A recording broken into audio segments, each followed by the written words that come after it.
Hola a todos, ¿cómo están? Reciban un cordial saludo en nombre de Científica Andina. Esperamos encontrarlos bien de salud junto a sus respectivas familias. Soy Ian Navarro, ingeniero de servicio del área de postventa de la empresa, el moderador de esta presentación. Científica Andina es una compañía de capitales peruanos que tiene más de 26 años dedicada a las áreas de instrumentación analítica y diagnóstico clínico. Tenemos una amplia proyección en estos campos debido a la dedicación, experiencia, capacitación constante y compromiso de nuestro personal. Nuestra misión es transferir tecnología y brindar un servicio de excelencia. Esa es nuestra razón de ser. Por ello, nos hemos visto motivados a compartir con ustedes la información que recibimos de nuestros proveedores. Nuestras marcas representadas son empresas de Estados Unidos y Europa, líderes a nivel mundial, tales como Perkin-Elmer, Milestone, Rudolph, Swan, Labtec, Erweca, entre otras. Contamos con un amplio portafolio de productos que les brindan soluciones para distintas necesidades analíticas y clínicas que pueden requerir para distintos rubros. En Científica Andina siempre estamos pensando en ustedes, nuestros clientes, y sobre todo en estos tiempos de distanciamiento social que estamos viviendo. En esta oportunidad, tengo el agrado de darles la bienvenida a nuestro ciclo de webinars denominado Me quedo en casa con Científica Andina, que hemos preparado especialmente para ustedes y esperamos que el tema de hoy, como otros temas que trataremos y tratamos, sean de nuestro completo interés. El día de hoy tenemos la presentación Fundamentos de análisis por espectrometría ultravioleta visible a cargo del químico Noé Ortiz, quien es asesor técnico del área de postventa, con más de 10 años de experiencia en instrumentación analítica, de los cuales 2 años está con nosotros en Científica Andina. Les comento que Noé nos representa en la región sur. Él está en estos momentos en Arequipa. Él se encarga de esa zona junto a los compañeros. Noé está encargado de las líneas de ICP masas, ICP óptico, ultravioleta visible, absorción atómica y otras líneas más. A continuación, les indicaré los lineamientos a tener en cuenta en la presentación. Se les solicita colocar su nombre y apellido, lo cual pueden hacer ingresando a la opción Participantes de la parte inferior de la pantalla. Seleccionar su nombre y usar la opción de renombrar. Las consultas se enviarán por interno en el chat, el cual pueden encontrar en la parte inferior de la pantalla. Estas consultas se recepcionarán durante el desarrollo de la exposición y se responderán al finalizar. Se elegirán las consultas que tienen relación directa con el tema.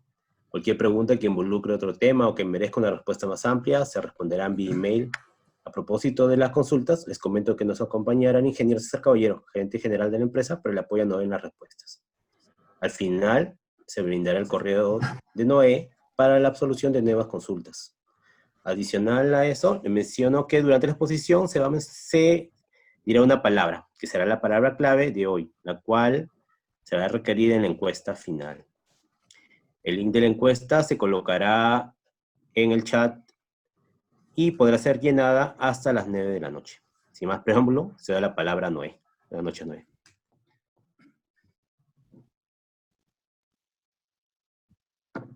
Disculpe.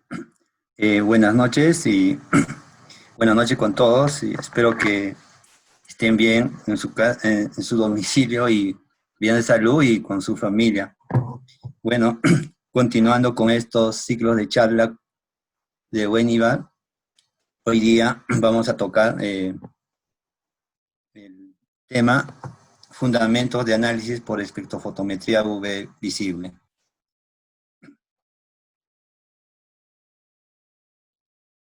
Bueno, primeramente, como objetivo de este tema, vamos a tratar en el contexto de todo el proceso, los principios básicos de la técnica UV visible.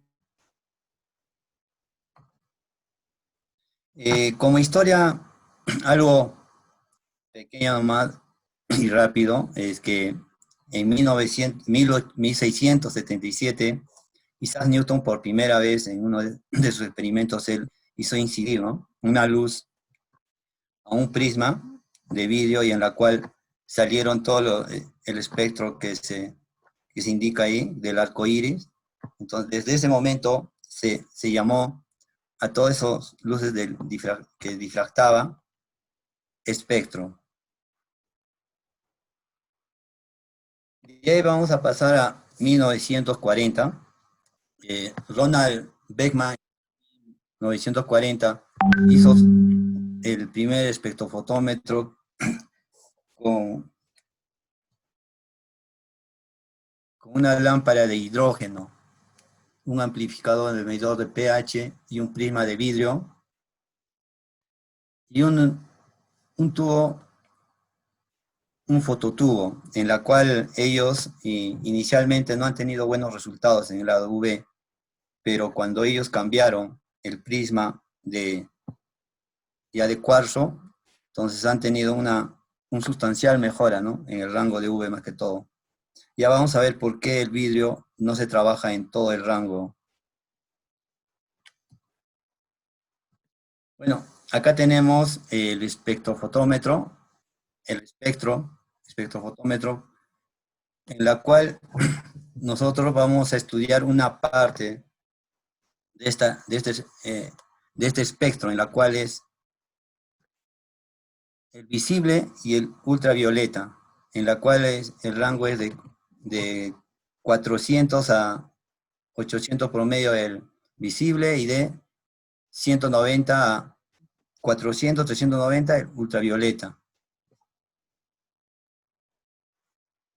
Bueno, acá ya tenemos algo un poco más descrito, el espectro electromagnético, como ven, ahí tenemos el UV lejano, el UV cercano, el visible, el IR que está se puede determinar por otros métodos, el IR medio, el lejano también.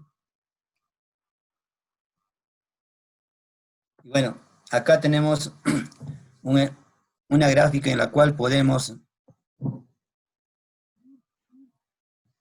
relacionar algunas cosas, ¿no? Por ejemplo, si tenemos longitudes de ondas largas, eso nos va a indicar que tenemos baja energía. Pero si tenemos longitudes de ondas muy pequeñas, como indica acá un favor, disculpen, como se indica acá, ¿no? El color de violeta. Las longitudes de ondas son muy pequeñas. Esas, esas longitudes pequeñas tienen alta energía, alta frecuencia y están a menor longitud de onda. En cambio, a la izquierda, acá en donde está la longitud de onda rojo, las ondas, ahí tenemos baja energía y baja frecuencia. Y tenemos una longitud de onda larga. Entonces, estas longitudes de onda en las cuales, por ejemplo, nosotros tenemos como las radios, como los televisores. Entonces, y con esas ondas nosotros podemos de alguna manera vivir en el medio, pero con este tipo de longitud de onda que emiten alta energía, no se puede, entonces tenemos que tener mucho cuidado. Bueno, acá tenemos una relación, justamente ya dividido en base a la longitud de onda, de 190 a 380, como les indicaba, más o menos está el rango de UV cercano, de 380 a 780 está el visible, en la cual nosotros vamos a ver este rango. Y ya desde 700 para arriba, ya sería ya los IRs, el IR cercano, el medio y el lejano. Ahora, Max Planck es la cual hizo un postulado, ¿no? Planteó un postulado para explicar justamente, por ejemplo, él que indicaba, los átomos, moléculas e iones tienen la capacidad de existir solo en ciertos estados discretos caracterizados por cantidades definidas. ¿Esto qué significa? Cuando nosotros ponemos una materia ante una energía, las moléculas que constituyen la muestra se estimulan. Entonces, se estimulan por una energía en forma de calor, energía eléctrica, puede ser luz o reacciones químicas. Por esto nos permite que el analito puede estar de un estado basal a un estado excitado. Por ejemplo, acá tenemos un dibujo gráfico, ¿no? Antes de tomar café, después. Es como que acá estuviese en un estado tranquilo, basal, fundamental, y acá ya un poco, como se podría decir, excitado, ¿no? Si lo ponemos en términos de un electrón. Bueno, Justamente el estudio de la espectroscopía en el UV visible irradia con la luz de energía suficientemente como para provocar transiciones electrónicas. Y estas transiciones se pueden dar, por ejemplo, de un electrón de un átomo. Puede ser de oxígeno, nitrógeno, cloro o azufre. Pueden ser también transiciones entre orbitales, de un n orbital. Como ven acá a la derecha, tenemos diferentes tipos de transiciones. Por ejemplo, sigma sigma, sigma pi, pi a sigma. Bueno, acá por ejemplo, las transiciones sigma sigma es una transición que aparece en el ultravioleta lejano, ya que la donación de un electrón desde un orbital molecular enlace de sigma a un orbital molecular antienlazante. Este tipo de transiciones requiere una energía relativamente alta, ¿no? Porque está en el rango de UV de ultravioleta. Ahora, el siguiente transición es N a sigma. En este tipo de transiciones, el electrón, un electrón N, como acá indica, N, es un electrón N, de un átomo, como les indicaba anteriormente, puede ser oxígeno, nitrógeno o azufre, a un orbital antienlazante, sigma, sigma asterisco, conduce una transición de intensidad moderadamente no tan alta. Por ejemplo, en este tipo de transiciones están los alcoholes. Los alcoholes están en un rango de 180 nanómetros. Otro elemento, otro ejemplo podría ser los éteres o derivados de halógeno. Por ejemplo, los éteres están a 190 nanómetros, los éteres están por ahí también a 220 nanómetros. Eso sería en función de las transiciones de un N electrón, ¿no? A un enlace pi. Ahora, la siguiente transición, que es de N a pi, esta transición es de baja intensidad. Resulta del paso de un electrón N comprometido de un orbital molecular sin enlace. Entonces, a un orbital antienlazante, pi. Esta transición generalmente se observa, mejor dicho, en moléculas que contienen un heteroátomo. Entonces, por ejemplo, en este tipo de transiciones podemos tener el etanal, ¿no? El etanal que está en un rango de 293 nanómetros. Ahora, en la siguiente, en el enlace de pi, en la pi a pi, los compuestos que poseen un doble enlace acá, un doble enlace, son etilénicos. Entonces, aislados revelan una fuente de una banda de absorción de alrededor de 170 nanómetros. Se puede decir que necesitan una cierta cantidad relativamente alta de energía.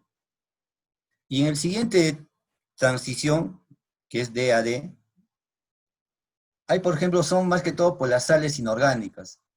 Las sales inorgánicas que contienen un electrón que participan en los orbitales D son responsables de la transición de absorción débil. Estas están ubicadas en el rango visible. Estas transiciones son generalmente responsables de los colores.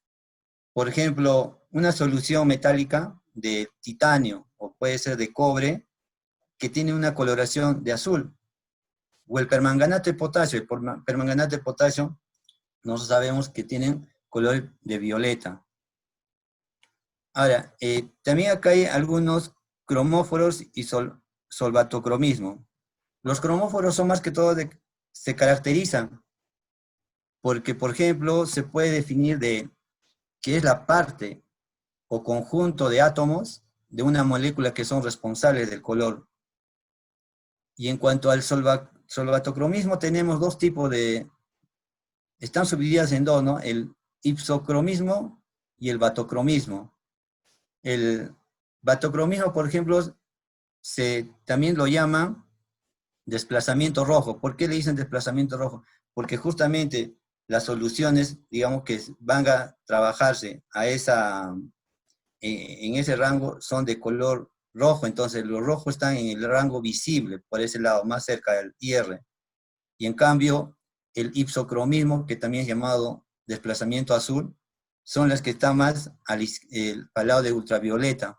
Entonces, por eso se le llama un ultravioleta, que es violeta, pero azul, por eso esa relación tienen. Y otra cosa que también que les quería indicar, si ven esta gráfica a la derecha, ahí ven acá IR, visible y ultravioleta. Acá donde ven E sub 0, ahí donde tiene menor, hay unas flechitas que observan. Si ustedes ven, está creciendo en forma gradual, se podría decir, no es lineal, pero de forma un poco proporcionalmente, ¿no? En función de la energía, en función de lo que está acá. Entonces, si ustedes se dan cuenta, todos aquellos, digamos, que se puedan trabajar en el rango ultravioleta, necesitan mayor energía. Entonces, tiene mayor energía. Y en el visible, si observan, no es demasiado. Y en el IR baja bastante. Entonces, eso, de esa manera, por ejemplo, uno puede también ver, ¿no? Si voy a trabajar en el ultravioleta es porque a esa molécula que voy a emitirle una energía, es alta. Y en cambio, si yo voy a trabajar en el rango visible, la energía que voy a emitir es menos. Acá tenemos algunos solventes con los cuales justamente uno puede trabajar, ¿no?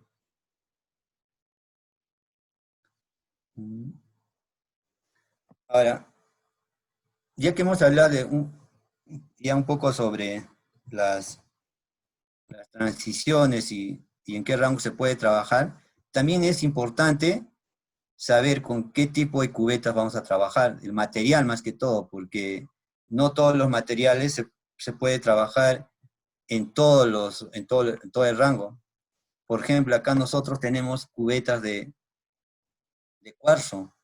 Los de cuarzo sí, nosotros podemos trabajar de 190 para adelante. Son resistentes a disolventes y ácidos, y reusables, ¿no? En cambio, acá tenemos celdas de vidrio. Las celdas de vidrio solamente de un cierto longitud de onda a un cierto punto te va a absorber. Va a ser, digamos, usable, digamos, en ese rango. Entre 160 a 2500 son en ese rango que nosotros podemos utilizar este tipo de celdas de vidrio. Digamos, para abajo de 360 no se puede, ya que el vidrio es, eh, digamos, tiene componentes que en ese rango de UV ultravioleta puede absorber, entonces te va a dar al final resultados muy erróneos, ¿no?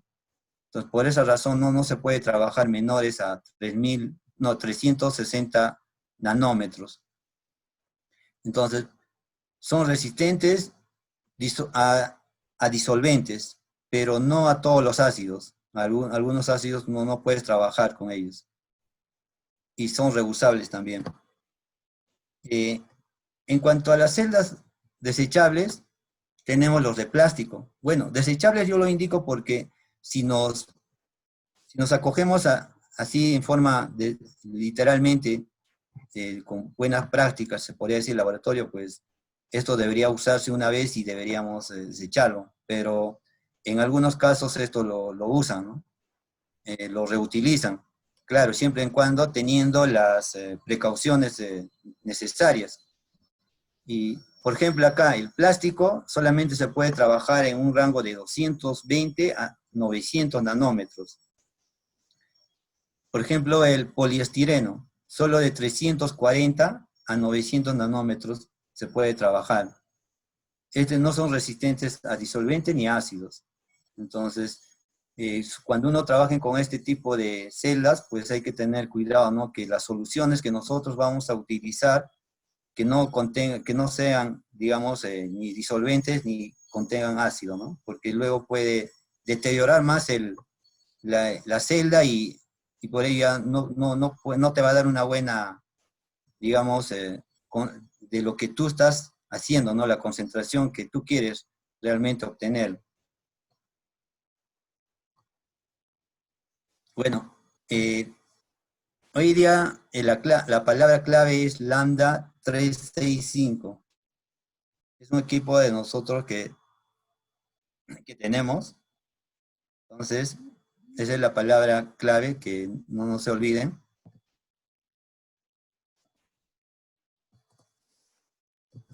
Acá, bueno, en esta gráfica tenemos también el efecto pH. El efecto pH es, ustedes de repente han visto, por ejemplo, la fenolftaleína. La fenolftaleína en un medio ácido no tiene color, pero en un medio básico, ya mayores a 8, ya cambia de color, a un color rosado. Por esa misma razón, por ejemplo, acá nosotros si observamos en este dibujo tridimensional, a un promedio de 500 tenemos una longitud, ¿sí? de la fenolftalina SPH. Y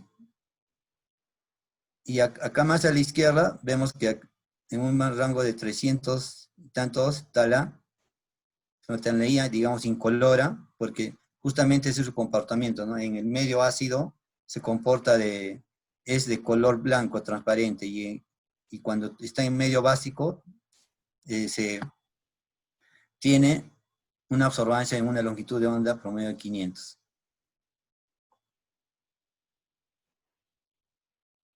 Bueno, acá ya vamos a entrar a la ley de Lambert-Dibir, que es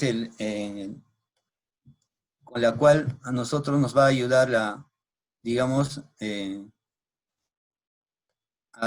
digamos, a determinar las concentraciones en una determinada muestra, ¿no? Digamos, la ley de Lambert-Dibir se puede dar, digamos, tiene una fuente de luz inicial, hace contacto con la muestra y tenemos una luz ya final, digamos, se puede decir acá, lo que no ha absorbido ya pasa. Entonces, la transmutancia, por ejemplo, justamente está relacionada, ¿no? En la ley de Lambert-Dibir, que viene a ser la energía, ¿no? La I final sobre la I inicial. Esa es la transmutancia. Ahora, si queremos nosotros, en porcentaje simplemente multiplicamos por 100. ¿Vale? La absorbancia es justamente negativo del logaritmo de base 10 de la transmitancia.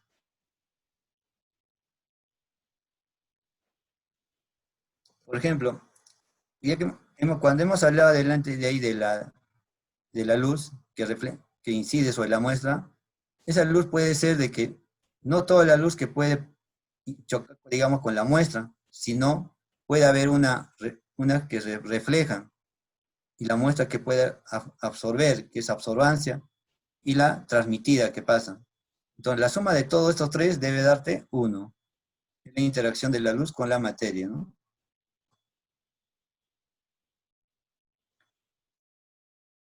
Bueno,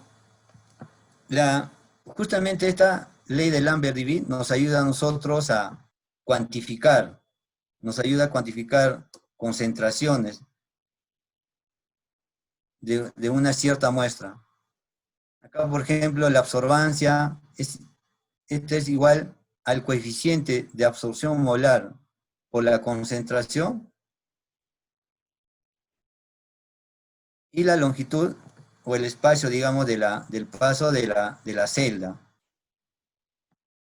Bueno, acá, por ejemplo, tenemos una relación nosotros. Si inicialmente tenemos todavía la absorbancia, recién hemos puesto de repente nuestro blanco, deberíamos tener una transmitancia del 100%, pero si ya mientras gradualmente nosotros preparamos concentraciones de 1, 2, 3, 4, ya esta transmitancia se va bajando, ¿sí? Y esa es la relación, ¿no?, que hay, es lo que indica esta, justamente. Bueno, acá tenemos una forma, por ejemplo, para ver, ¿no?, de cómo se cuantifica una muestra que nosotros queremos determinar en este tipo de equipos que son UV visibles, o espectrofotómetros en el rango de UV visible. Por ejemplo, nosotros seleccionamos una longitud de onda. A esa longitud de onda nosotros preparamos concentraciones de menor a mayor. Entonces, acá justamente ya el equipo digamos, con el software que se tiene, ya lo va a plotear y acá. Entonces, va a tener una ecuación, digamos, acá, y luego cuando ustedes determinen una muestra, coloquen una muestra fuese en este punto o acá, simplemente va a plotear y se va a ver la concentración, qué concentración tiene, digamos, su muestra, ¿no? Ahora, hay algunas variables que pueden influir en digamos, en la determinación de este tipo de muestras, ¿no? Pueden ser la temperatura, el pH, el disolvente que están utilizando, o etc., ¿no? Bueno, acá por ejemplo tenemos un dibujo en la cual, como les decía, las concentraciones, una gráfica del menor a mayor concentración, ¿no?, para ver una curva, para hacer una curva de calibración. Bueno, ahora vamos a tocar un poco de los instrumentos. Tenemos acá a la izquierda el espectrofotómetro de barrido y el arreglo de diodos.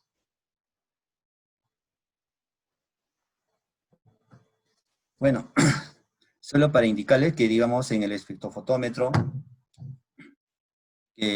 digamos, se utiliza en el rango, digamos, visible, un filamento de tungsteno alojado en un vidrio sílice, y en la región UV, la lámpara de arco deuterio. Y también hay lámparas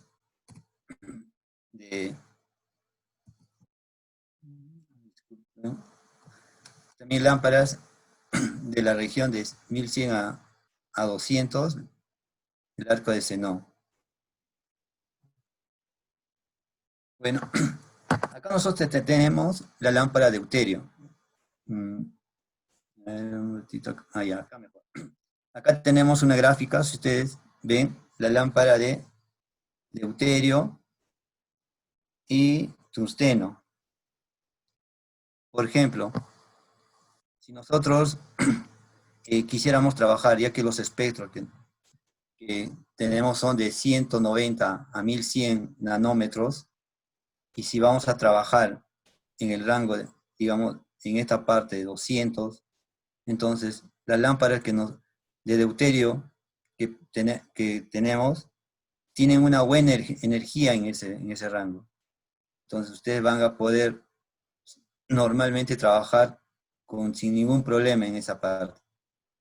En cambio, para la lámpara de tungsteno, si se dan cuenta, ya que es en el rango visible, se dan cuenta que el espectro tiene una buena energía. Este es un espectro de la lámpara de tungsteno, ya que la lámpara de tungsteno y deuterio poseen las dos lámparas a la vez en esos equipos para determinar, ¿no? De 200, 190 hasta 1100, pero en este caso solamente es hasta 800 promedio. Entonces, es justamente este espectro en la cual, ¿no?, que les quería explicar para eso. En cambio acá, la lámpara de xenón. La lámpara de xenón, si ustedes se dan cuenta, en este rango, que es el rango del visible, sí hay una buena señal. Pero si ustedes quisieran trabajar en el rango más lado V, se dan cuenta que no hay una buena energía. Entonces no les sería muy, de repente, muy recomendable trabajar en ese rango, ¿sí? Ya, como observan, el espectro va bajando bastante. Bueno, acá tenemos los dos, digamos, se puede decir, las dos formas cuando tienes un monocromador y un sistema dispersivo, ¿no? La secuencia más que todo, ¿no? Acá tenemos la luz, el monocromador, la muestra y el detector. Y acá tenemos también la fuente de la luz. Y ya también este es puede ser un sistema dispersivo. Por eso que acá está el sistema dispersivo y está antes la muestra. Sistema dispersivo y acá está ya el detector del arreglo de diodos. A ver, la siguiente. Por ejemplo, esta es una gráfica en la cual nosotros tenemos el equipo, el modelo 3, Lambda 365, justamente, es de doble as. Entonces, este doble as tiene una ventaja bastante, ¿no? Como lo vamos a explicar en este caso. Acá nosotros tenemos una fuente, tenemos una rejilla, ¿no? En la cual va a filtrar la luz de paso. Tenemos el prisma, en la cual y se va a difractar los colores de acá nosotros, como observan. Muchos colores acá, entonces. ¿No? Pero acá tenemos una rejilla en la cual solo va a filtrar digamos, la longitud de onda que nosotros hemos seleccionado, va a pasar solamente esa luz. Entonces, como observan, acá choca con un espejo. Y acá también hay un espejo. Entonces, ese espejo va a difractar uno hacia el haz de referencia y el otro hacia la muestra. Entonces, eso tiene una ventaja en el sentido de que si nosotros trabajamos en un determinado matriz y, y esa matriz de alguna manera tiene una pequeña absorbancia en el, digamos, eh, al final, justamente de la muestra va a restar esta absorbancia que se podía ocasionar. Entonces, al final, cuando ustedes van a tener resultado, van a tener el resultado lo más preciso posible solamente de la muestra, más no del matriz con que de repente pueda tener una pequeña absorbancia. Entonces, esa es la ventaja de el espectrofotómetro UV de doble haz, ¿no? Doble haz visible. Ahora, este es el arreglo de diodos. El arreglo de diodos, si bien es cierto, como les indiqué también, que la luz, que digamos en un cierto rango va disminuyendo ya digamos la intensidad de la luz. Acá, por ejemplo, primero tienes la luz, va con la muestra. Pero primero va la muestra. Entonces, cuando pasa la muestra, suponte que tu muestra de repente tiene una absorbancia bastante y la luz que va a pasar o que va, digamos, va a llegar al grating, ya va a ser bastante mínima. Entonces, de esa manera, de repente no vas a tener unos buenos resultados. Puede ser. No es el caso de que, por ejemplo, acá si se dan cuenta, primero, acá por ejemplo, la muestra está casi al final. Entonces acá lo que está pasando, la energía es bastante fina, pero bastante bien, se podría decir con una fuerza que no ha perdido, ¿no? De alguna manera. Entonces acá ya con todo. Entonces acá la muestra ya absorbe ya solamente lo que es necesario y lo demás ya pasa, ¿no? Al detector. Entonces justamente esa es se puede decir una ventaja de repente, ¿no? Entre comillas ahí.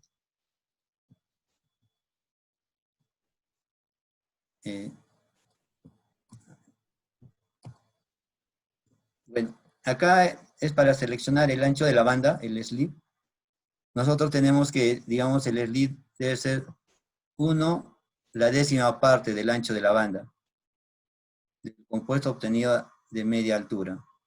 Pues como acá si se dan cuenta el pico es de 0,85 nanómetros a una longitud de 656.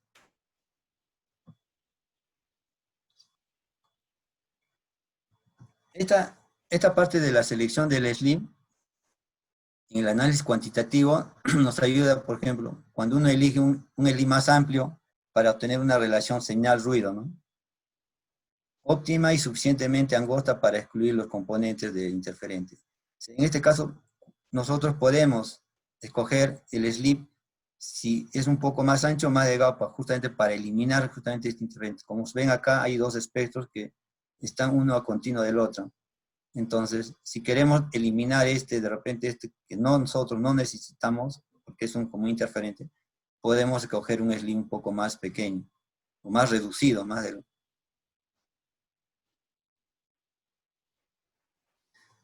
Esta es una gráfica justamente de los SLIM, ¿no? Que acabamos de hablar, ¿no? Por ejemplo, tenemos 4 espectros acá, en las cuales tenemos de SLIM de 4, 2, de 1 y 0,5. Si se dan cuenta, acá en el SLIM 4 tenemos unas bandas un poco más anchas, con un SLIM 4. Con 2 ya van reduciendo un poco las bandas.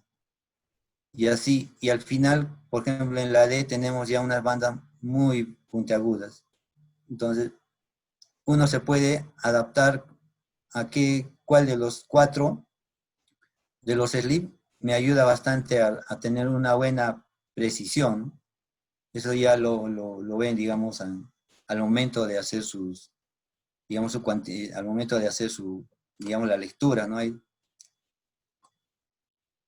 Bueno, acá también es un espectro. Por ejemplo, tenemos acá un espectro de benceno, ¿no? En solución. Si se dan cuenta, ¿cuál es la diferencia a veces cuando tenemos la misma solución, pero el mismo, digamos, compuesto, se puede decir, en solución y lo tenemos en vapor? Si se dan cuenta, varían esos espectros. Acá cuando estamos en solución tenemos una banda más ancha, pero cuando tenemos en vapor de benceno, son más puntiagudas.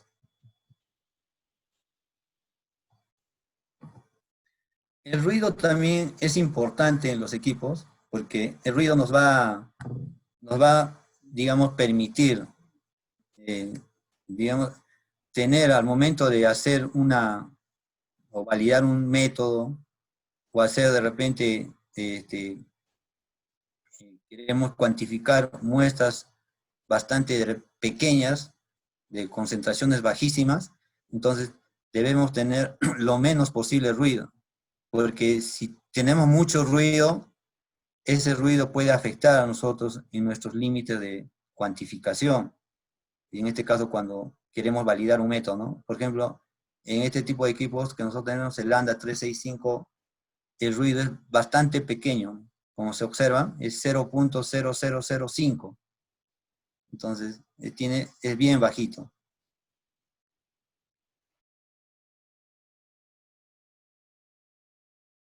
La radiación espuria es, se podría decir, una radiación que uno no quisiera que haya, pero sí siempre va a haber, ¿no? Siempre hay una pequeña cantidad. Por ejemplo, si acá ustedes ven, observan, esta parte es la radiación espuria y esta es la luz que, digamos, nosotros hemos seleccionado. Entonces, la radiación espuria va a pasar con la luz de nosotros que hemos seleccionado. Y también va a haber una radiación de fluorescencia, pero eso va también, digamos, depende, como más antes les indicaba, por ejemplo, si bien es cierto las lámparas de arco de xenón, por ejemplo, cuando trabajan en el rango visible, o mejor dicho, los arcos de xenón en general, dan energía bastante fuerte. Entonces, producen también energía de fluorescencia. Entonces, por eso también es una desventaja en ese sentido, ¿no? De que podría ser podrían cuantificar esa radiación que pasa. En cambio, digamos, el equipo lambda 365, si bien es cierto, pasa una radiación de fluorescencia, pero sí es bien pequeñito, es bien mínimo. Entonces, por ejemplo, acá en la radiación espuria, acá arriba que tenemos, junto con la muestra va a pasar, pero esta radiación espuria va a desaparecer en cuanto nosotros tengamos mayor concentración en nuestras muestras. Si estamos haciendo una concentración alta de 10, digamos, luego queremos 11, 12 para arriba, y esto digamos es 0.1, entonces va a haber un momento en que esto va a aumentar tanto que ya esto lo va a opacar, entonces no va a reducir bastante eso. Y justamente también el equipo, cada equipo viene con digamos, en las especificaciones técnicas cuánto es su radiación espuria. Lo que nosotros tenemos, digamos, como es 0.01 es la radiación espuria. A ver, un ratito acá, a la siguiente, acá vamos a explicarlo mejor. Por ejemplo, como les indicaba, si la radiación espuria en un equipo tienes, en este caso, por ejemplo, nosotros tenemos 0.01, entonces está por acá, ¿sí? Más o menos por ahí. Entonces, cuando tenemos una radiación espuria bien pequeña, también vamos a poder leer concentraciones un poco más altas. ¿Por qué? Porque no vamos a hacer diluciones. Pero si tenemos una radiación espuria de 0.1, 0.2, entonces va a ser menos, ahí sí se tiene que hacer diluciones. Entonces, ese es lo importante de eso, que la radiación espuria tenga cada equipo cuánto es, uno se debe fijarse, ¿no? Cuánto es su radiación espuria en cada equipo en sus especificaciones técnicas. Por esa razón la radiación espuria es importante. Bueno, acá nosotros tenemos algunas de la familia V-Lambda, algunos modelos. Este es el Lambda 265, el 365, 465, y estas ya son ya los Lambdas V ya casi con NIRIA, de alta gama, que ya tienen más longitud de onda mayor. Y bueno, eso sería terminando, y no sé si tengan algunas preguntas. Bueno, mencionarles, como les decía, la palabra acá, de hoy día la clave es Lambda 365. ¿Tuviesen alguna pregunta? Me lo hacen saber, por favor. Muchas gracias. Gracias, Noé. Bueno, tenemos una pregunta de Salustria Cabezas. Y nos dice que, ¿cuál es la diferencia de utilizar ambos arreglos? Donde la muestra se ve después del monocromador y en el segundo la muestra se encuentra al inicio. ¿Podrías, por favor, repetir? Sí, dice, ¿cuál es la diferencia de utilizar ambos arreglos? Donde la muestra se ve después del monocromador y en el segundo la muestra se encuentra al inicio. De repente podrías regresar a la presentación donde pones la distribución del... Sí.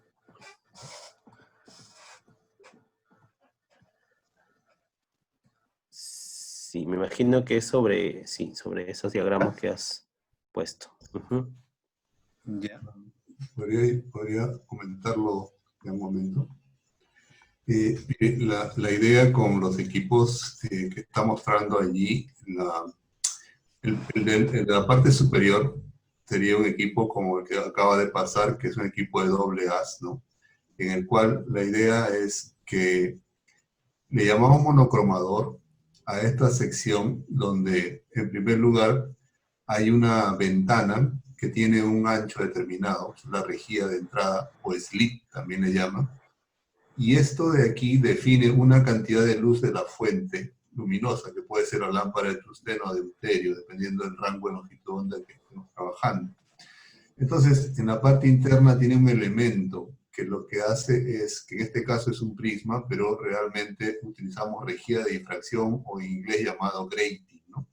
Con el cual dispersamos la luz, o sea, la separamos, y luego sigue una rejilla que es del mismo, en este caso ambas rejillas abren en el mismo tamaño.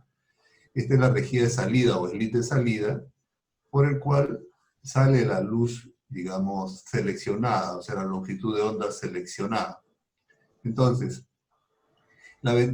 esta configuración tiene una primera ventaja, que es que toda la energía de la luz llega hacia la muestra. Y la segunda ventaja es de que, digamos, nosotros podemos, si hacemos un barrido, ir seleccionando, vamos a decir, en el orden inclusive de 0.01 nanómetro en 0.01 nanómetro. ¿Qué quiero decir? Por ejemplo, si tuviera que barrer de 200 a 300 nanómetros, esto iría 201 o sea, 200.01 a 200.02, 200.03. Iría tomando datos en esas, digamos, en esos puntos, o sea, con una diferencia de 0.01 nanómetro, ¿no? Entonces podría describir muy bien un espectro, si se quiere, ¿no? O sea, la curva que se formaría sería, digamos, tendría muy buena definición porque estaría tomando valores cada 0.01 nanómetro. De otro lado, esta configuración tiene una ventaja en el cual siempre está corrigiendo la luz. Esta celda que se pone acá se pone con la misma matriz con la que está preparada la muestra. Entonces, y se deja aquí y se le llama el blanco, ¿no? Entonces, inicialmente uno pone blanco y blanco, hace el 0, si uno hace un barrido, hace barrido en todo el rango, y entonces, en el momento que uno pone el estándar o la muestra, la idea es que esto siempre está corrigiendo las variaciones que podrían venir de parte de las fuentes. Porque recuerden que las fuentes calientan, o sea, y entonces pueden ir variando, aunque no, en el tiempo no es mucho, pero ese poco que puede ir variando, que puede ser trascendental dependiendo de la concentración de la muestra, esta referencia corrige. Por lo tanto, vamos a tener que en el tiempo, vamos a decir el 0 se va manteniendo constante. Entonces puede tener una buena referencia si voy cambiando acá con diferentes muestras, estoy utilizando el mismo blanco.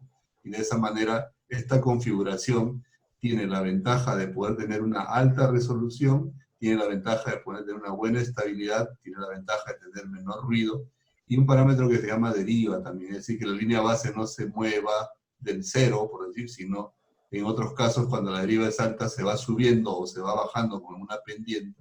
Entonces, ese es el entonces, recuerden, aquí lo que tiene es una alta energía de luz que pasa a través de la muestra. Puedes pasar a la siguiente, Noé. En esta configuración de arreglo de diodos, en la diferencia es un equipo muy simple y le llamamos de óptica inversa. La fuente de luz puede ser lámpara de tungsteno para el rango visible o lámpara de deuterio para el rango ultravioleta. También tenemos en el modelo Lambda 465, es así, tenemos las dos lámparas. Y es arreglo de diodos. Entonces aquí la luz pasa por la muestra, pero pasa todos los componentes y luego no tiene, en este caso no se puede hablar, digamos, de un ancho de banda, aquí simplemente se habla de resolución y le explico por qué. Si bien es cierto, tiene una ventana, aquí, toda la luz que ha dejado pasar la muestra, se imaginen si fuera la muestra muy concentrada, la cantidad de luz que pasa, pasando el slit sería bien pequeña, porque todo casi se ha absorbido. Entonces la cantidad de luz que llegaría a la rejilla de difracción sería pequeña, sería baja, ¿de acuerdo? Si es que la muestra es muy concentrada. Entonces, la rejilla de difracción, una vez que llega la luz a la rejilla de difracción, recién se separa, o recién dispersa la rejilla o el grating, dispersa las diferentes longitudes de onda. Y acá al frente del grating, está el photodiode array que le llama aquí, el arreglo de diodos. Entonces, por ejemplo, en el modelo que nosotros tenemos 265, tiene 512 diodos. Entonces, ¿qué quiere decir? En un equipo con arreglo de diodos de 512 diodos, cada diodo está viendo 2 nanómetros de longitud. Es decir, un diodo ve 190, el siguiente diodo ve 192 nanómetros, el siguiente ve 194, y así cada 2 nanómetros, cada diodo, porque son 512, pueden ver el rango 190 a 1100.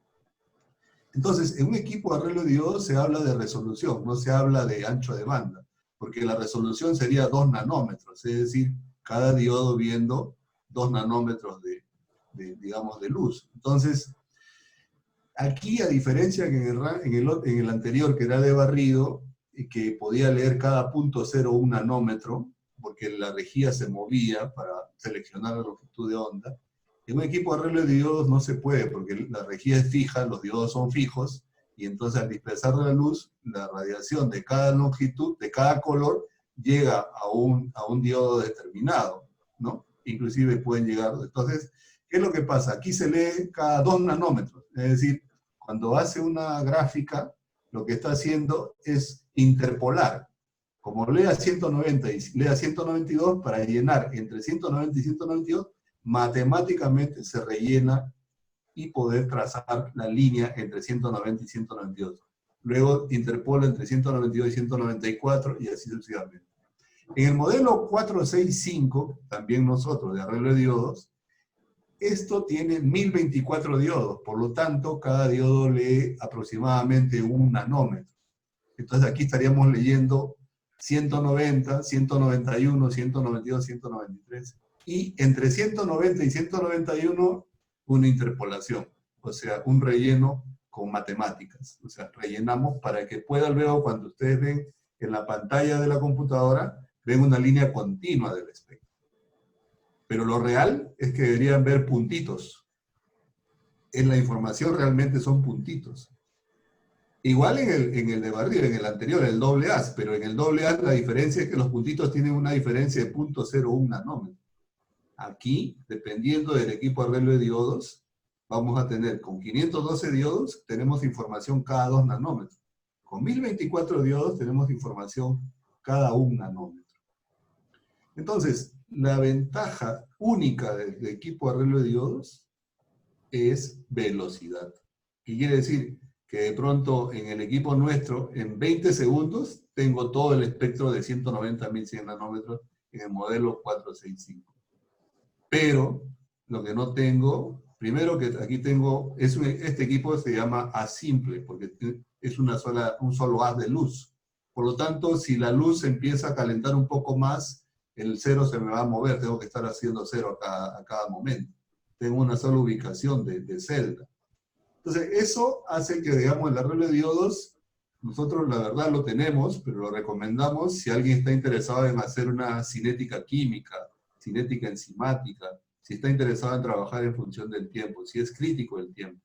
Pero después, la verdad, la recomendación es trabajar con un equipo de barrido, como el modelo Lambda 365 que tenemos, o los equipos mayores, Lambda 850, 1050, que hablaremos en otra oportunidad. Entonces, espero que eso dé respuesta a la consulta que han hecho. Gracias. Gracias, ingeniero. Bueno, tenemos varias preguntas. Bueno, esta pregunta es de Fernando Lam. Nos dice, ¿dónde se aplican más las cubetas de plástico?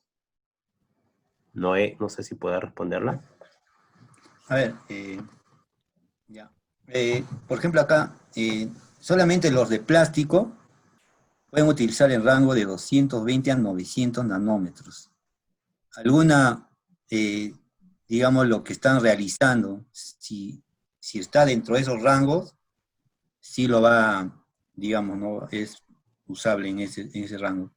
Y bueno, y el poliestireno es de 340 a 900. Ahora, dependiendo de la matriz obviamente no tiene que ser ni disolvente, o sea, que no tenga solventes, ni ácidos, ¿no? O sea, tienen que ser, porque si no van a tratar de reaccionar con la materia, con la cubeta, y entonces ahí van a tener problemas, ¿no?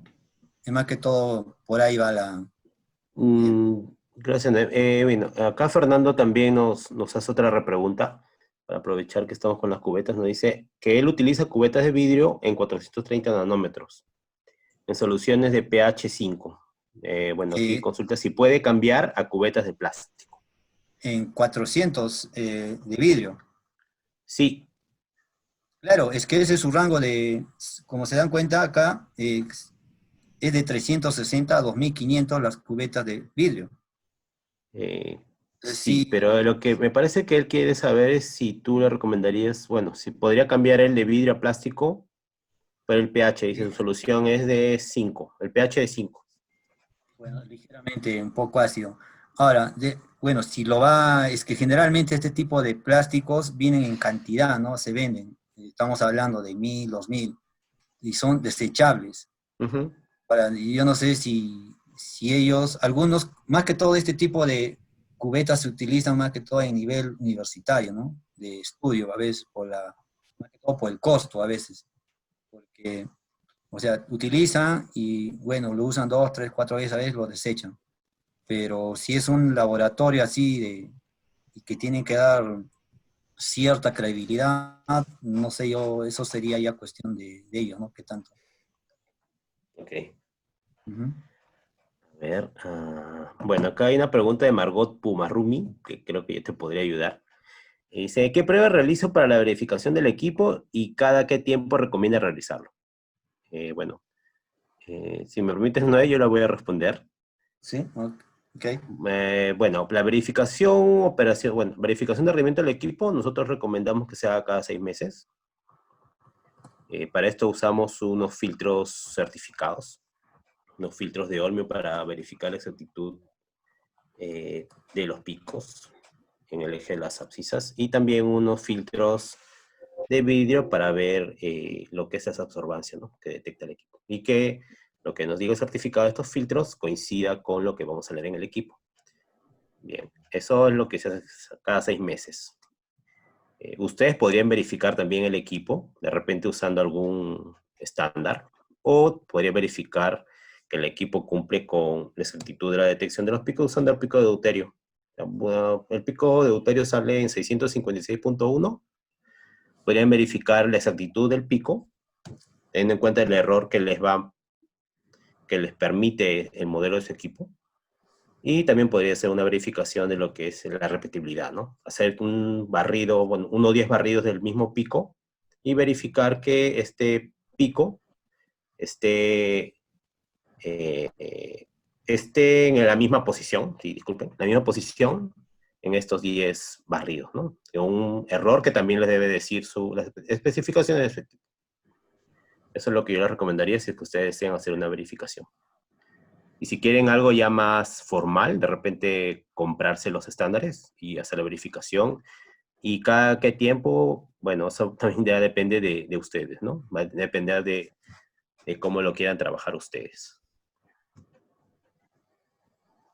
A ver, acá tenemos una pregunta de Lau.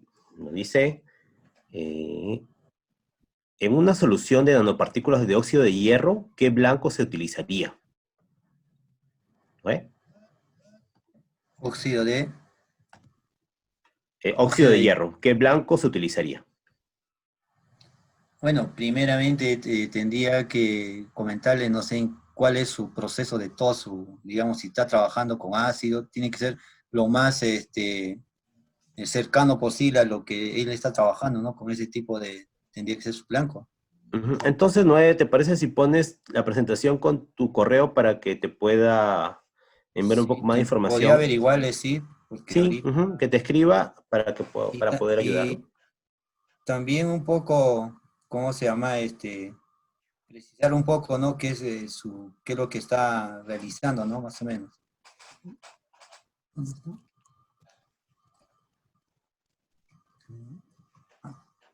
Sí, está. ujú, ahí tienen el correo de Noé para cualquier consulta. Bueno, ok, entonces vamos con otra pregunta. Esta pregunta es de Yanina y bueno, la consulta es, ¿cuáles pueden ser los factores de variación de medición del blanco? ¿Y hasta cuánto se puede aceptar? Bueno, Eh, lo, lo y que, luego nos anota que ya que para su caso trabaja en absorbancia y la diferencia de ellas puede afectar, y dice si la diferencia de ellas puede afectar en sus concentraciones finales. bueno, primeramente para saber que si me está afectando mi resultado en mi blanco, es que tiene que hacer una pequeña, o bueno, o si es un laboratorio acreditado, debe estar validado el método. Y si está validado, debe tener, digamos, cuánto es su límite de detección. Y en base a eso, pues sí, ya tendría que ser tolerante su blanco, ¿no? pero si está así nomás, sin hacerle una previa, al menos, como se puede decir, una verificación de algunos parámetros, siquiera para saber si su método es bueno o malo, pues yo creo que tendría que recomendarle ahí, al menos que hagan, ¿no?, un límite de detección y un límite de cuantificación, para que al menos sepa qué tanto le está afectando su blanco a sus resultados. Puede que de repente esté restándole o puede que el equipo tenga ruido. Si el equipo tiene ruido, ahí también puede aumentar todo eso. Entonces, el ruido no solo es, digamos, uno es el ruido del equipo, también puede ser de la misma, con el tiempo del uso, digamos, de los equipos va aumentando un poco el ruido. Entonces también sus especificaciones técnicas de su equipo, ahí podría verificar cuánto es su, digamos, el ruido de su equipo, y ahí tiene que sumarle, ¿no?, un poco de ruido eléctrico, el ruido propiamente del equipo, puede ya del proceso de su esto, también ahí puede intervenir que se están haciendo bien o no toda la optimización de la muestra. A ver, la primera parte no te escuché muy bien. ¿Qué es lo que más o ¿Cuáles menos? pueden ser los factores de variación de medición del blanco? ¿Y hasta Claro, cuánto se puede aceptar? bueno, todo depende, como le digo, uno tiene que ver, supongo que tiene también un método de referencia, cuánto más o menos hay los límites de detección. Yo creo que primero tendría que hacer esas pruebas mínimamente, ¿no? Para saber y si ya está acreditado, validado, tendrían que en todo caso hacer una verificación si realmente se está recuperando lo que dice, ¿no? Su método, lo que tienen que ellos recuperar. Probablemente por ahí puede que algunas condiciones ha cambiado y hoy en día está haciendo de repente que afecte a algunos resultados. Sí, eso podría comentar sobre ese tema. Gracias, Noé. A ver, ahora tenemos una pregunta de Roxana Valenzuela, que nos pregunta cuál es la absorbancia máxima aceptable como lectura en un espectrofotómetro. Bueno, eso va a variar, ¿no? En algunos creo 4, 3. Es la absorbancia en un equipo de fotofotómetro, ¿sí? Sí, claro. Ujú. Claro, eso yo creo que no todos los equipos, si bien es cierto, no vienen con un valor, digamos, uniforme, ¿no? A ver si por ahí me puede ayudar de repente el ingeniero. Sí, Sí, ingeniero. ¿Sí? ¿Nos puedes, podría apoyar, por favor, con la respuesta? puedes ponerlo en donde está la luz espuria, Ujú. la diapositiva de luz espuria, sí, en la María primero, en la de la María, la anterior, esa es. Miren, la razón es la siguiente: ¿por qué nos limitamos en la lectura de absorbancia? En principio, la absorbancia no existe, como el pH no existe en sí. ¿Qué quiero decir con no existe? Que el equipo no mide absorbancia. Lo que el equipo mide es la transmisión de luz. Y lo que se descubrió es que el logaritmo de la inversa de esa transmisión está directamente relacionada, proporcionalmente relacionado con la concentración de la muestra. Y a esa inversa de la transmisión de la luz, al logaritmo inverso, se le llama absorbancia. Entonces, la idea es la siguiente: al centro está la muestra y, como decía Noé, la luz que está al lado izquierdo abajo, que dice Light of Selected Wavelength, esa es la luz que hemos seleccionado nosotros para que pueda, digamos, sabemos que la muestra absorbe esa longitud de onda, por eso es que la hemos seleccionado. Entonces, ¿qué nos limita para que, digamos, podamos leer la menor cantidad de luz transmitida? Porque lo que el equipo ve, en este caso lo que está a la derecha, que se llama el detector, que dice tu detector, lo que debería ver solamente debería ser la luz que está en la parte derecha al medio, que dice Transmitted Light of Selected Wavelength. Esa es la única luz que debería ver. Y esa luz cada vez se va haciendo más pequeña dependiendo de la concentración de la muestra. Es decir, si la muestra se hace más concentrada, esa luz que va al medio, que va a llegar al detector, cada vez se va haciendo más pequeña. Entonces, hay una luz que le llaman Instrument Strike Radiation, que está al lado izquierdo arriba. Esa luz la declaran todos los fabricantes de los equipos. Cuando ustedes vean las especificaciones, van a leer una especificación que se llama Strike Light o Strike Radiation. Y está especificado en términos de porcentaje de transmisión de luz.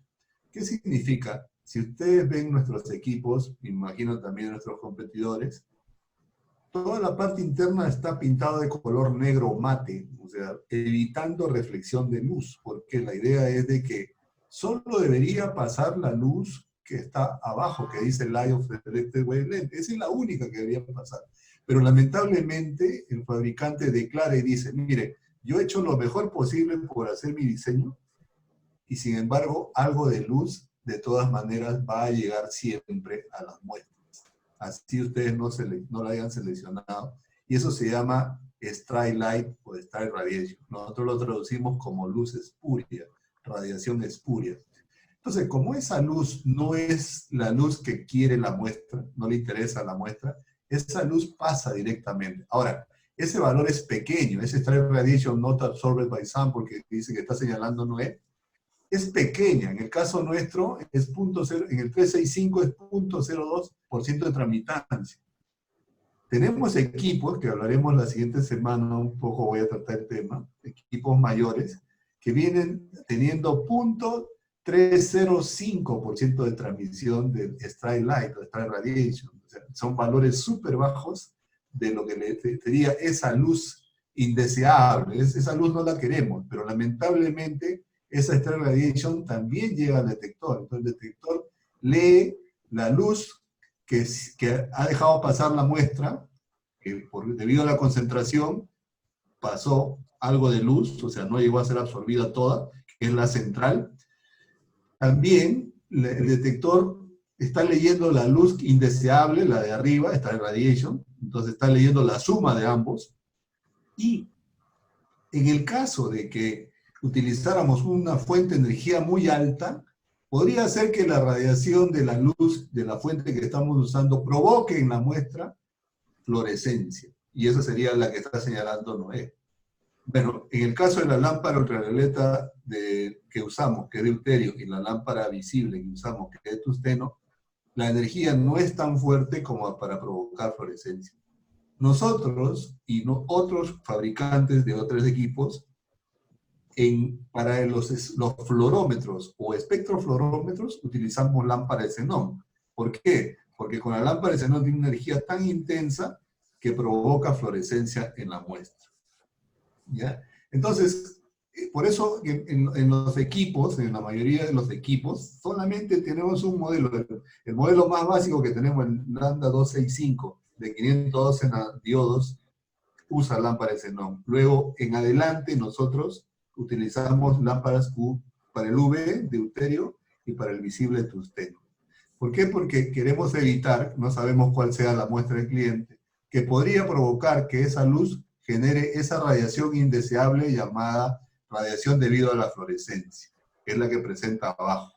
Entonces, si tenemos las tres luces, es lo que ve el detector. Por lo tanto, el detector, al ver esa suma de los tres, estaría viendo o estaría haciéndonos creer, por la respuesta que nos va a dar el equipo, que hubo una concentración menor de la que realmente hay.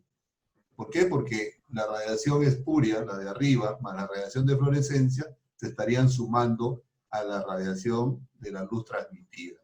Entonces, primero habría que evitar la fluorescencia, es una, olvídense la de abajo, la de la derecha abajo, pero la que no podemos evitar lamentablemente es la luz espuria. Esa está declarada inclusive. Ahora, entonces, ¿qué es lo que va a pasar? La única limitación que yo tengo, ahora pasa por favor a la siguiente diapositiva, ¿sí? La limitación que yo tengo es que el momento en que la concentración de la muestra crece tanto, vean el eje X es concentración, si yo aumento la concentración de la muestra, va a llegar un momento en que la luz que pasa después de la cubeta al detector, por la longitud que he seleccionado, es tan pequeña que ahora la luz espuria o Strike Radiation es la que manda. Eso es lo que ven el punteado en el 3 de absorbancia. Si su equipo, el equipo que ustedes están usando, tiene 0.1% de radiación, significa que más o menos alrededor de 2 unidades de absorbancia ya empieza la no linealidad. Entonces, Ahí yo le podría decir, ese equipo que usted tiene de 0.1% de extra radiation, solo lo puede usar hasta 2 de absorbancia. Si usted empieza a trabajar con más concentración, empieza a aumentar la concentración, ya entra en zona de plana, en la zona plana. ¿Qué significa? Que le va a dar el mismo valor. ¿Qué valor le va a dar? El valor de la luz espuria. Eso es lo que va a estar leyendo. Todo el tiempo le va a decir que tiene 3 de absorbancia. ¿Usted sigue aumentando la concentración? No, solamente tiene 3. ¿Quién lo está limitando? Ese parámetro que se lo dijo el fabricante. El fabricante del instrumento le dijo, mira, te vendo este equipo, pero ojo, tengo 0.1. Entonces usted cuando mira otro fabricante dice, el fabricante dice, yo tengo 0.03. Significa que ahora me puedo ir viendo la línea negra, digamos, bien intensa. Esta línea negra intensa me dice que yo me puedo ir casi hasta 3 unidades de absorbancia y sigo estando en el rango lineal. ¿Se dan cuenta? Entonces, si yo tuviera un equipo que pudiera, digamos, llegar a 0.01%, posiblemente podría llegar hasta 4 unidades de absorbancia. Para comentarles, con el equipo 850 y 1050 que tenemos, llegamos hasta 8 unidades de absorbancia. Simplemente porque tiene una luz espuria o extra radiation o extra light muy, muy baja, 0.305% de transmisión. Por lo tanto, el único limitante para poder trabajar el rango de absorbancia es este parámetro que se llama en inglés X-ray radiation, o también le dicen X-ray light, y nosotros lo hemos traducido como radiación espuria o luz espuria. Espero con eso haber respondido la consulta que han hecho. Gracias, ingeniero. Bueno, acá tenemos una pregunta de Marcos Antonio Contreras. Me dice, ¿qué diferencia hay entre un fluorímetro y un UV-Vis?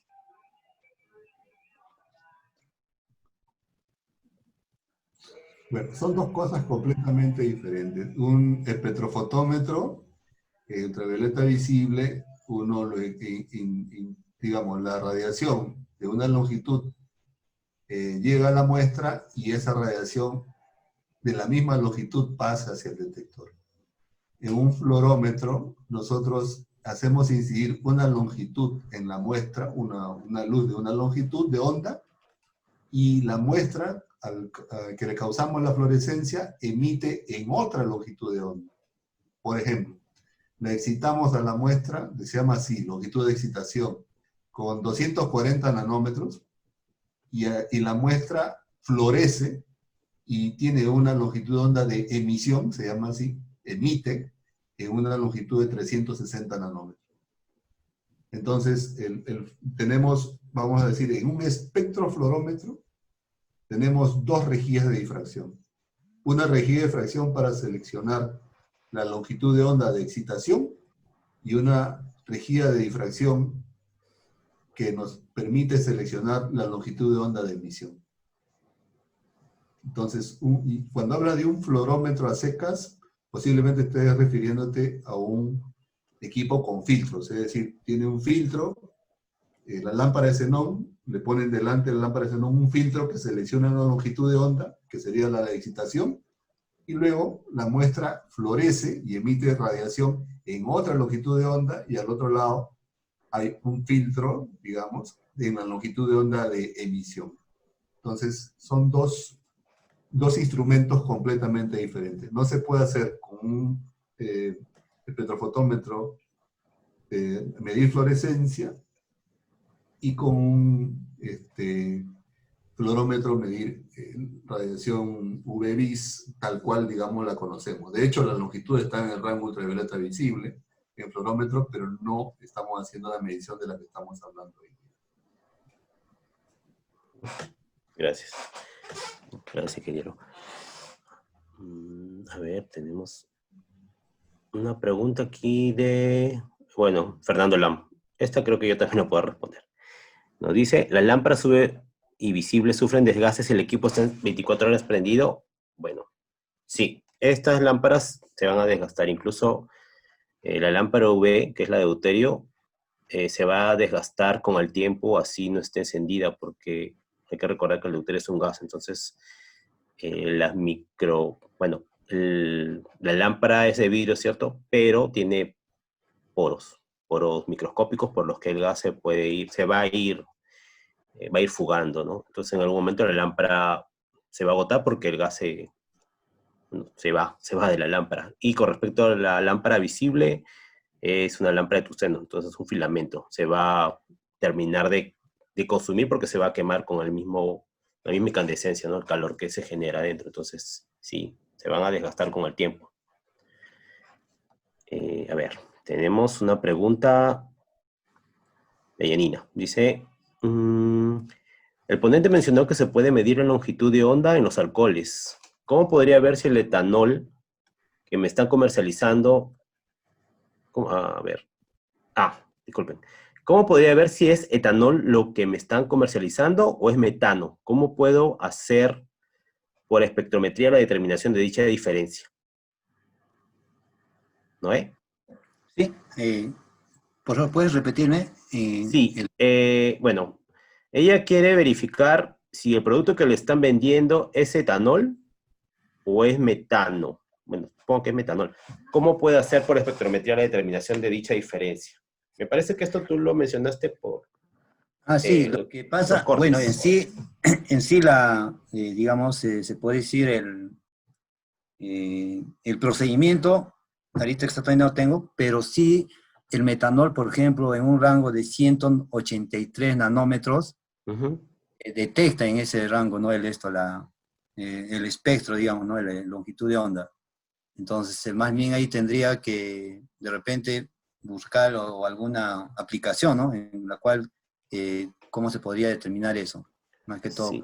De repente, claro, de repente podría enviarte un correo para que tú le des la información. Debe haber algún Sí. paper donde nos diga, porque yo supongo Ujú. también que habría que ver cuál es el punto de corte de Lo que él quiere los comparar solventes. es Etanol con metanol. etanol con metanol. Sí. Sí, Ujú. ok, ya. Sí, Janina, por favor, envíes un correo a Noé para poder ayudarte con esto. A ver. Bueno, acá tenemos otra pregunta del amigo Marcos Antonio Contreras. Nos dice, ¿cuál sería el equipamiento más óptimo para hacer mediciones de naftaleno en muestras de Jet 1 o turbo de crudo? Sabiendo que su banda es 221, 236 y 312 nanómetros. Eso está en el rango Eh, UV. sí, Y de bueno, repente, ingeniero, si nos podría ayudar, por favor. Sí, el tema es que normalmente, recuerden, ¿no? O sea, si cualquier producto, cualquiera de la tecnología que usemos, porque creo que por ahí vino la pregunta del fotómetro y el fluorómetro, es que tendríamos que aislar el naftaleno. Es decir, si lo quieres leer directamente en la gasolina, no lo vas a poder hacer porque todos los hidrocarburos van a fluorescer o todos los hidrocarburos van a interferir porque van a absorber radiación. Tendríamos, inclusive, por ejemplo, se puede analizar metales por espectrofotometría ultravioleta visible, pero hay que hacer una extracción de tal manera que quedarse con solo el metal en suspensión, y esas extracciones son largas y con unos, digamos, reactivos súper raros. Antiguamente, antes de la absorción atómica, se utilizaba espectrofotometría ultravioleta visible para hacer todo, pero la marcha analítica era muy larga y con reactivos muy difíciles a veces hasta de conseguir. Entonces la absorción atómica vino como una bendición, porque solamente, evidentemente, en presencia de muchos metales, puedes determinar con un cátodo cada uno de ellos. Entonces aquí, yo creo que la solución podría estar en la fluorescencia, pero habría que hacer una extracción del naftaleno para poder tenerlo aislado y hacer esa medición. Habría que hacer una extracción. Me parece que es Gracias. la solución. A ver, acá tenemos una pregunta de Gabriela Carrillo. La consulta, bueno, nos dice qué alcances nos podría dar sobre las celdas de cuarzo. Entonces, ¿no? De repente, ¿puedes poner por favor la presentación de la celda de cuarzo? sí, bueno, las celdas de cuarzo, tanto las celdas como de cuarzo como los de vidrio, en realidad, a ver un ratito, acá, celdas de cuarzo. En realidad, el de cuarzo y el de vidrio son lo mismo, se podría decir. La única diferencia, el de cuarzo, es como que tiene todo uniformemente, digamos, es cuando tú pones, digamos, ya, los azulejos, por ejemplo, en el piso, bien ordenaditos, ¿sí? En forma bien ordenada. En cambio, el vidrio es un poco, la estructura es amorfa. Entonces, esa es la única diferencia entre el cuarzo y el de vidrio. Entonces, eso es, digamos, es su característica principal químicamente, ¿no? No sé si a eso se refería la pregunta o algo diferente.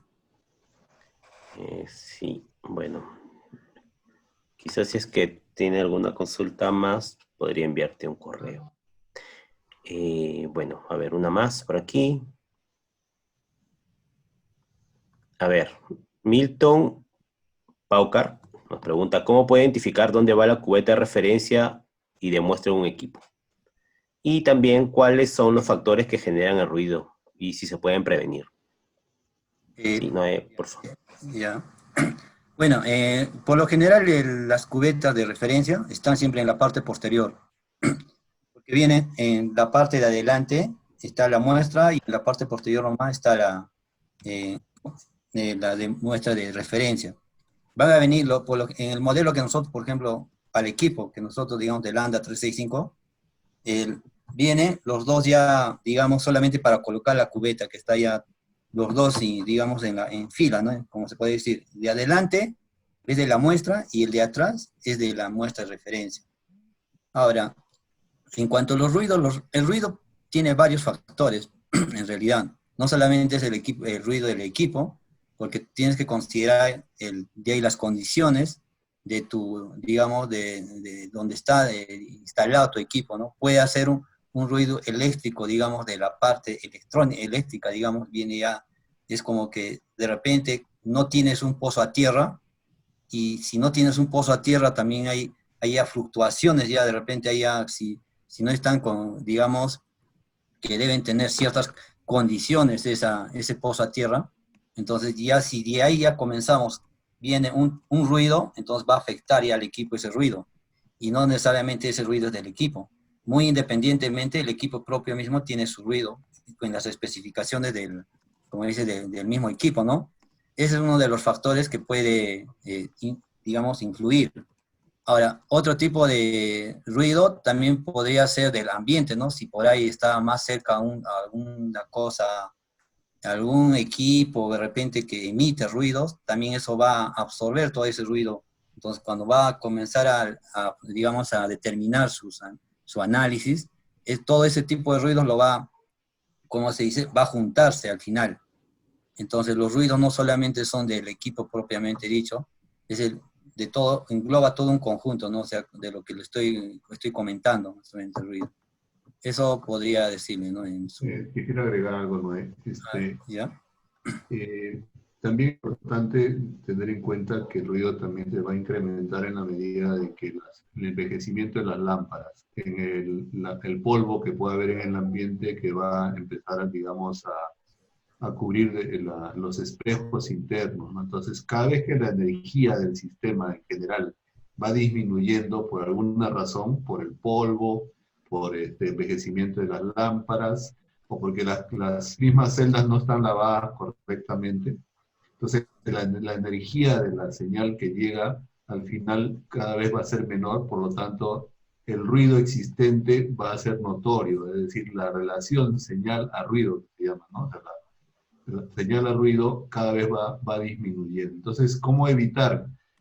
Haciendo mantenimiento a la unidad, verificando con una muestra de pronto testigo, una muestra que tenga de algún producto que sabe cuánto le da, digamos, en niveles de absorbancia en general, e ir mirando si eso va decayendo, entonces de pronto ya hay que empezar a pensar en, de pronto, primero las celdas, y las celdas no están muy sucias o ya de pronto por el tiempo mismo ya no se están lavando, ya no se puede lavar mejor, digamos, probar con celdas nuevas de pronto. Recuerden también que en los equipos AA las celdas deben ser apareadas, es decir, deben haber venido del mismo lote porque entre celdas puede haber diferencias en el momento de la fabricación también, ¿no?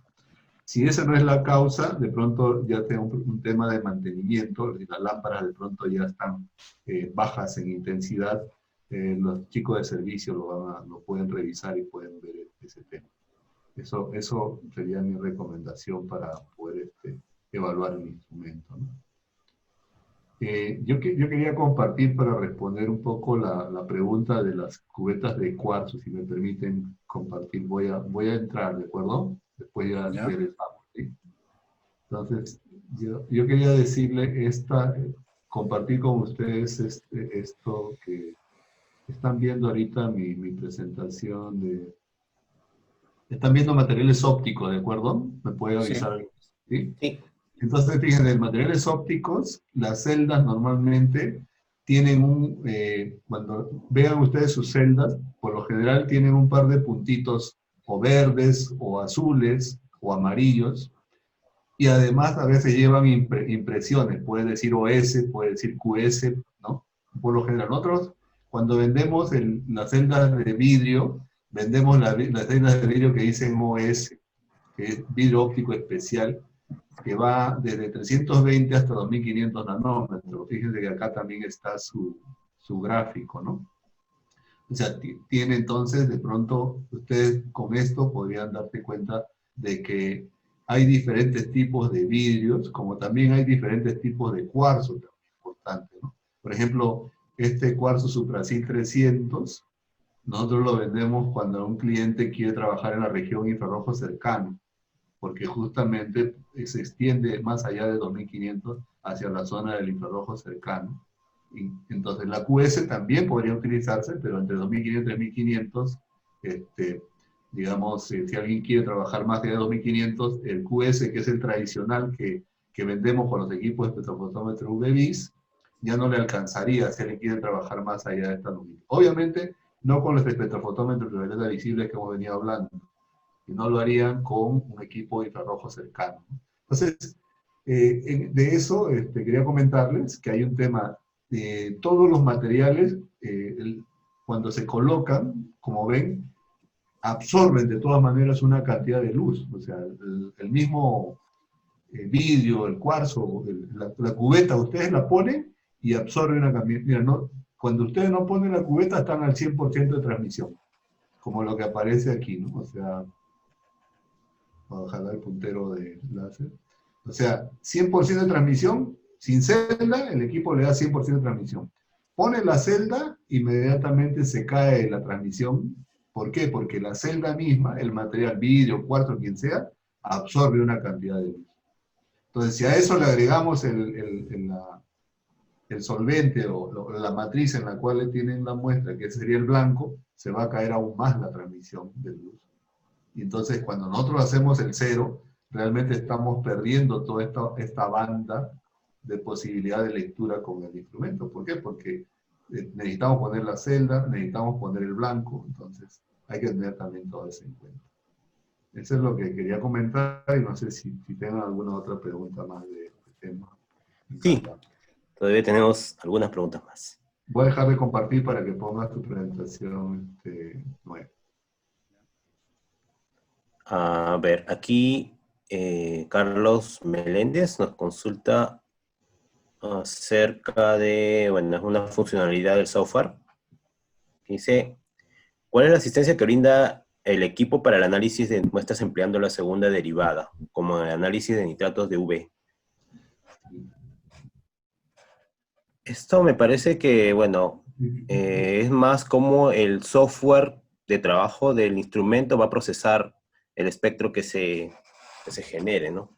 Mire, yo alguna vez tuve oportunidad de ver análisis de cuantificación con segunda derivada. ¿Por qué se trabaja segunda derivada? Podría ser, por ejemplo, algunos productos en el cual normalmente estamos acostumbrados a cuantificar con una línea base horizontal, ¿sí? O sea, el cero está en el cero, se levanta un pico, baja otra vez al cero, y todos felices cuando sucede eso. El problema es que hay algunas muestras, yo no recuerdo, pero tengo ahí aplicaciones que se las podría compartir si está interesado, en el cual la línea base parte, por decirle, de 3 unidades de absorbancia y viene bajando hacia, ¿no?, hacia una unidad de absorbancia. Entonces, viene como, la línea base es, vamos a decir, viene como si estuviera una ladera de un cerro, si se quiere. Y por ahí aparece un piquito pequeño. Para corregir ese tipo de muestras que tienen ese tipo de comportamiento, se utiliza la derivada. Y se utiliza la segunda porque la segunda, digamos, lo que va a hacer es, va a bajarnos a tener una línea base, nos va a mostrar un espectro de segunda derivada con una línea base plana. Y ahí podemos cuantificar, pero evidentemente tenemos que hacer la segunda derivada del blanco, la segunda derivada del estándar, y trabajar en segunda derivada las muestras. Es muy sencillo, o sea, simplemente a las muestras corridas normales se le aplica segunda derivada a todo y se construye curva de calibración con segunda derivada a todos los estándares, y luego las muestras se le aplica la segunda derivada y igual con el mismo número de puntos, ¿no? O sea, segunda derivada con 9 puntos, con 5 puntos. El software le comenta eso. Es interesante, para ese tipo de comportamientos de las muestras que esté trabajando, se puede trabajar de esa manera. Gracias, ingeniero. Déjame tu correo electrónico y te mando algunas aplicaciones de segunda derivada. Sí. Sí, Carlos, por favor, si nos dejas tu correo por el chat. Bueno, acá tenemos una pregunta más de señor Agapito Flores. Y su consulta es: ¿cómo puede corregir los errores por causa del ruido? ¿Hay algún ajuste? Sí, Noé, por favor, nos podrías ayudar. Bueno, uno primeramente tiene que, como indicaba el ingeniero, si descarta ya el ruido propiamente de la lámpara, si está produciendo, ¿no?, de la lámpara el ruido, si todo está ok en ese sentido, ¿no?, de que no hay problemas de la celda, está limpia, todo está esa parte. Descartando esa parte, digamos, de la parte con el equipo nomás, tendríamos que salir un poco externamente, ¿no? Ya como inicialmente decía, ¿no?, de que de repente es un ruido de la corriente que está alimentando al equipo, puede que pase eso, o puede que sea del mismo ambiente, que de repente ha habido cambio de un lugar a otro, y ahí está generándose ese ruido, puede ser. También de repente puede ser uno, por ejemplo,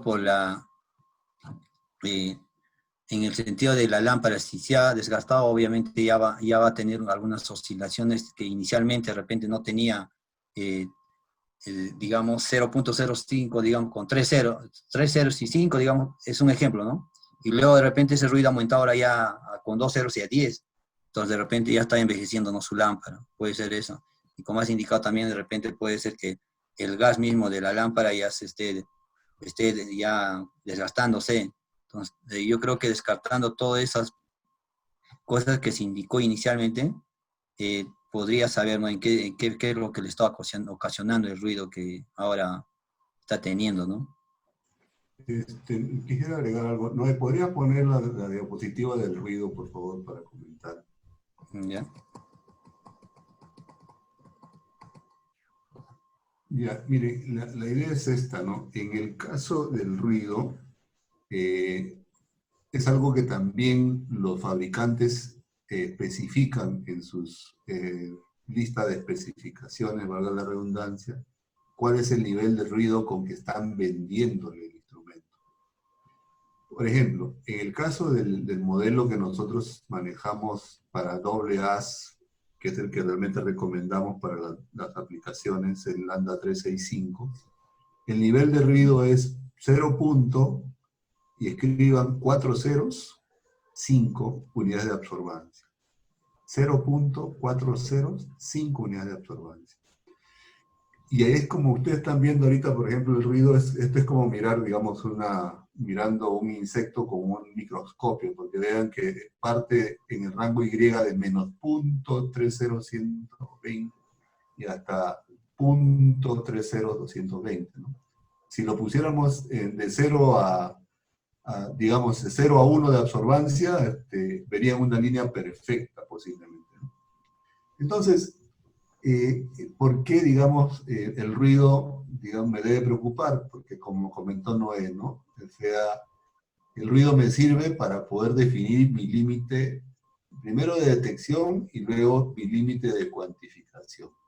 Entonces, si nosotros decimos, recuerden también que esta especificación de ruido está dada por el fabricante cuando ustedes compran un equipo nuevo, es decir, lámparas nuevas, la óptica está completamente limpia, todo. Entonces, ¿qué va a pasar con el ruido en el tiempo? Como le digo, cuando se ensucie la óptica, cuando las lámparas se envejezcan, cuando sus celdas empiecen también a desgastarse o no están bien lavadas, todo eso va a contribuir a que este nivel de ruido empiece a crecer al momento de hacer las lecturas, ¿sí? Entonces, la idea es que yo me tengo que proteger o cuidar de poder leer en un nivel que no esté próximo a este valor, sino muy alejado de este valor. Entonces, si yo planteo, por ejemplo, yo diría, ¿no? 10 veces el nivel que me dice este fabricante, cualquiera que fuera la marca, yo me debería ubicar, recomiendo, decía, en un límite de cuantificación 10 veces el nivel de ruido. Entonces, si yo hablo del modelo que estoy comentando, Lambda 365, que tiene un nivel de ruido de 0.405 de ruido, si yo lo multiplico por 10, yo tendría 0.305 como mi límite de cuantificación. ¿Qué quiere decir? Una concentración de cualquier producto que me dé una absorbancia de 0.305, hasta ahí yo llego. Ese sería mi límite más bajo. ¿Qué quiere decir? Por ejemplo, si imaginemos que cualquier muestra de cualquier producto me dé, yo ponga 10 partes por billón de cualquier producto y me dé una lectura de 0.305 de absorbancia, hasta ahí llegué. Si por A o B pongo otra concentración que me da 0.304, ese valor ya no puedo reportarlo. ¿Por qué? Porque ya estoy entrando fuera de mi límite de cuantificación inferior. Lo único que podría yo decir que ese producto tiene menos de 10 partes por billón.